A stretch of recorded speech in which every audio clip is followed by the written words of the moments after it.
talagang mahalaga iglesia sa kaligtasan. Opo. Kung meron po kayong napapakinggan na pangangaral, sasampalataya lang, di kailangan ang iglesia, di kailangan ng pagsunod sa kalooban ng Diyos, wag po ninyong paniwalaan. Sapagkat pare-parehong mahalaga yon. Mahalaga po ang pagsunod, mahalaga ang mabuting gawa, at mahalaga din na ang maliligtas kaanib sa tunay na iglesia. Opo. At yan bang binasa natin sa Gawa 2:47, yan ba'y alam din maging ng ibang mga tagapagturong protestante na ang mga maliligtas ay idinaragdag ng Diyos sa iglesia? Mabuti po, sila ang sasagot po ng tanong natin na yan, kapatid na Orly. Ganito po mababasa natin sa isang aklat na pinamagatang What the Bible Teaches About the Church na sinulat po ni John F. Balchin. Ganito po ang mababasa po natin sa pagkakaliwat na po sa wikang Pilipino.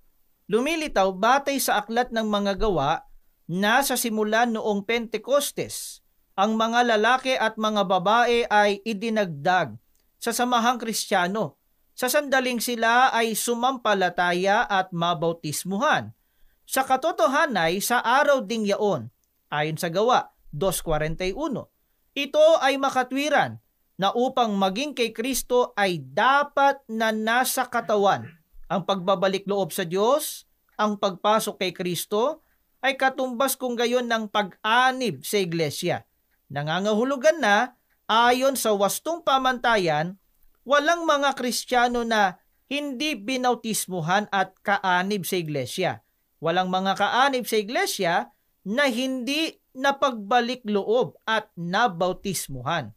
Yung binabangkit diya sa pahayag sa aklat na ating binasa, yung nasa kapitulo 2 ng aklat ng mga gawa. Opo. Na doon nga natin binasa na yung mga maliligtas idinaragdag sa kanila o sa iglesia. Opo. At sinasang-ayunan niya ng may akda ng aklat na talagang ang mga maliligtas ay idinaragdag sa iglesia para maging sa ating Panginoong Hesukristo.